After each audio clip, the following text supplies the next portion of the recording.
ओम नमो भगवते वासुदेवाय। जय श्री कृष्ण।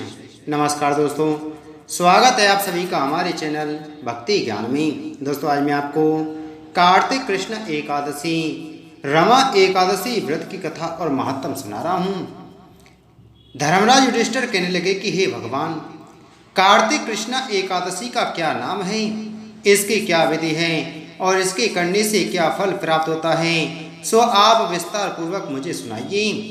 भगवान श्री कृष्ण बोले, हे राजन, कृष्ण पक्ष की एकादशी का नाम रमा एकादशी है। यह बड़े बड़े पापों का नाश करने वाली है। प्रसंगवश इसका महत्व मैं तुमसे कहता हूँ।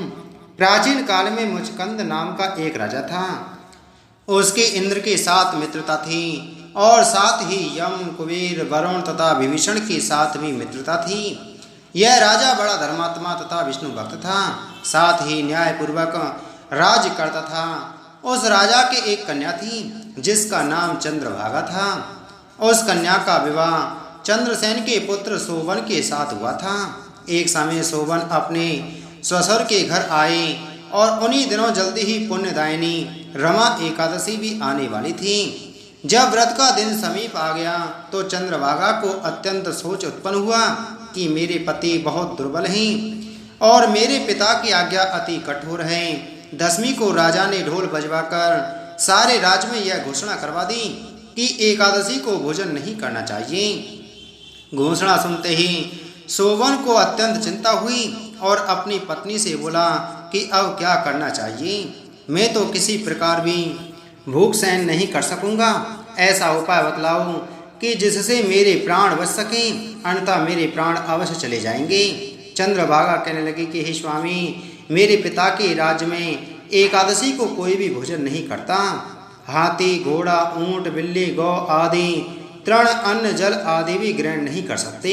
फिर मनुष्य का तो कहना ही क्या है।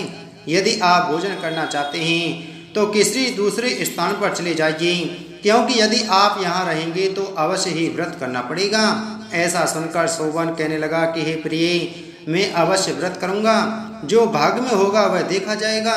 ऐसा विचार कर उसने व्रत किया और वह भूख व प्यास से अत्यंत पीड़ित होने लगा।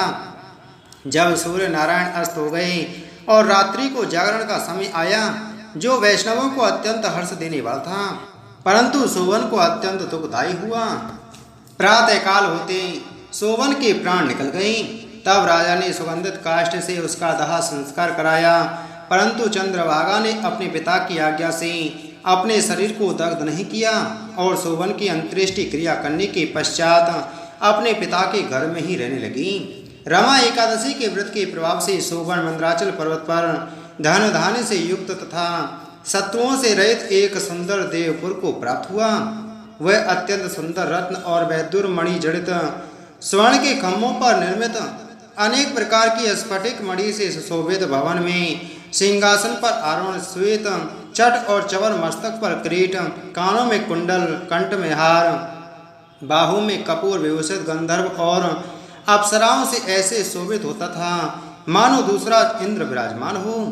एक समय मुचकंद के नगर में रहने वाला सोम शर्मा नाम का ब्राह्मण तीर्थ यात्रा करता हुआ घूमता घूमता उधर जा निकला और उसने सोवन को पहचान कर कहा कि यह तो राजा का जमाई सोवन है।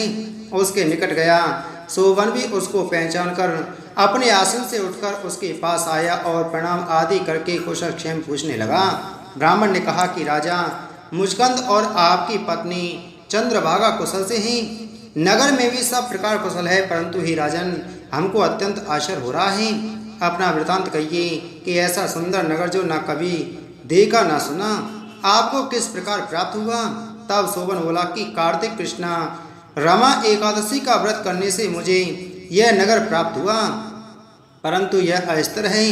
यह सुनकर ब्राह्मण बोला कि हे राजन, स्थिर होने का कोई उपाय हो तो कहीं, मैं अवश्यमेव वह युक्ति करूँगा।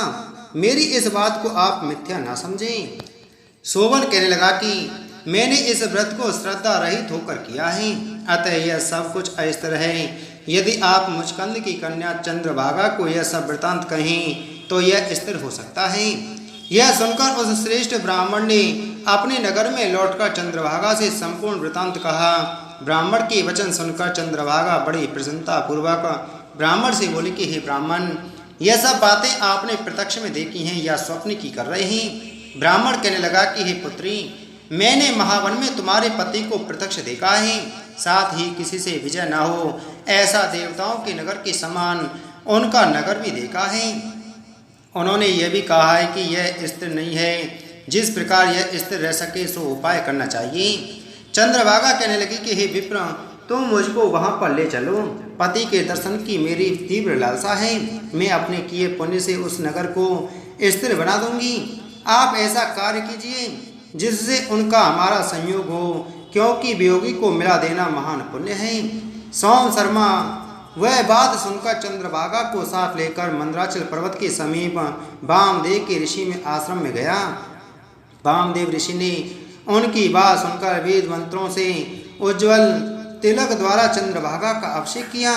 तब ऋषि मंत्र के प्रभाव से और एकादशी के व्रत से चंद्रभागा का शरीर दिव्य हो गया और वह अत्यंत प्रसन्नता के साथ अपने पति के निकट गई।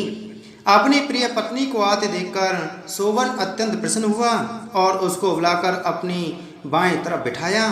चंद्रभागा कहने लगी कि प्राणनाथ, आप मेरे पुण्य को सुनिए। अपने पिता के घर में जब मैं 8 वर्ष की थी तब से विधि पूर्वक एकादशी के व्रत को श्रद्धा पूर्वक करती आ रही हूँ। इस पुण्य के प्रताप से आपका यह नगर स्थिर हो जाएगा तथा समस्त कर्मों से युक्त होकर प्रलय के अंत तक रहेगा। इसके पश्चात चंद्रभागा दिव्य रूप धारण कर तथा दिव्य आभूषणों व वस्त्रों से सुसज्जित होकर अपने पति के साथ रहने लगी। सोवन भी आनंद से रहने लगा। हे राजन, यह मैंने रमा एकादशी का महात्म कहा है। जो मनुष्य इस व्रत को करते हैं उनके ब्रह्म हत्या आदि समस्त पाप नष्ट हो जाते हैं। कृष्ण पक्ष और शुक्ल पक्ष दोनों एकादशी समान हैं, इनमें कोई भेदभाव नहीं है। मनुष्यों को दोनों एकादशियों का व्रत श्रद्धा सहित करना चाहिए। जो भी मनुष्य इन दोनों एकादशियों में भेद समझता है वह नरक का भागी होता है। इसलिए दोनों शुक्ल पक्ष की हो या कृष्ण पक्ष की, दोनों एकादशियों का व्रत श्रद्धा पूर्वक मनुष्य को करना चाहिए। इसके करने से वह पाप मुक्त होकर अंत में वैकुंठ को प्राप्त होते हैं। दोनों समान फलदायी हैं। जो मनुष्य इस महात्म को पढ़ते अथवा सुनते हैं उनके समस्त पाप दूर होकर विष्णु लोक को प्राप्त होते हैं। इसलिए हे राजन, तुम भी अपने परिवार सहित इस एकादशी का व्रत करो।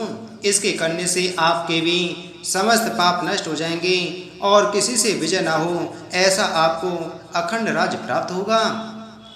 बोलो एकादशी महात्म की जय। बोलो श्री कृष्ण चंद्र भगवान की जय।